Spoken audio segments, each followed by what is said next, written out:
So, Joe Biden made a comment on the Breakfast Club to Charlamagne the God saying, if you vote for Trump and not me, you ain't black. Well, he doesn't get to tell black people how black they are or aren't, irrespective of who they vote for. The real problem is this, and I've been having this conversation with some people, and so some people feel like, look, it doesn't matter what Joe Biden says or does, it doesn't matter who his VP pick is, we're not voting for Trump. I understand that, I'm on that bandwagon.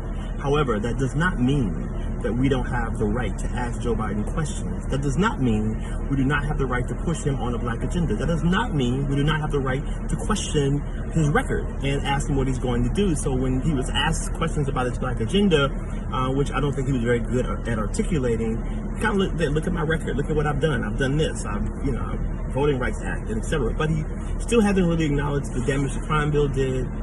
He talks about the Congressional Black Caucus supporting it at the time, which is not really the point. But the challenge really is this.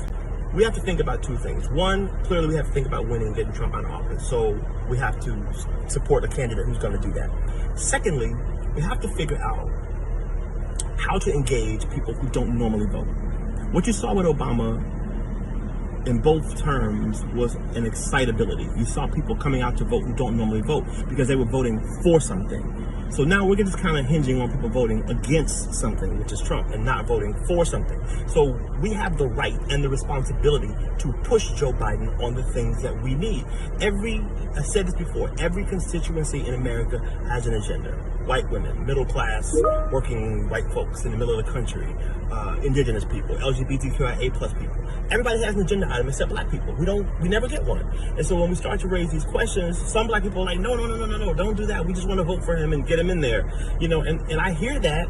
That's not enough. And this is a nuanced conversation.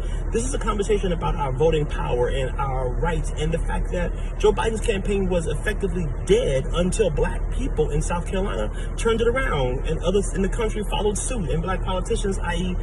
Jim Clyburn and other people, stumped for Biden. So we have a responsibility to vote in our best interest, not just on the federal level, but on the state level, on the local level, to engage, but also to talk to people. And this is for political elites and folks like me who are mired in, politics all the time, and elected officials. We have to start asking low-income, poor black people who've been in poverty perpetually why they aren't voting regularly.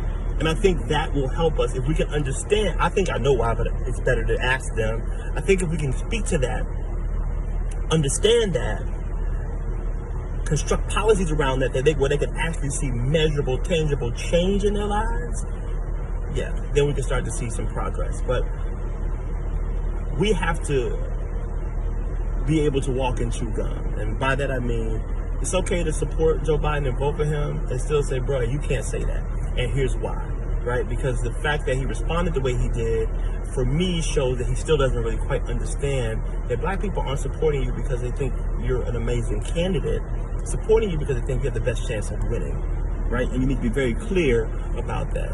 There's a scripture that I'm reminded of in this moment that says not to think of yourself more highly than you ought. I'm starting the political page, Ted Brand Politics. Y'all go check it out.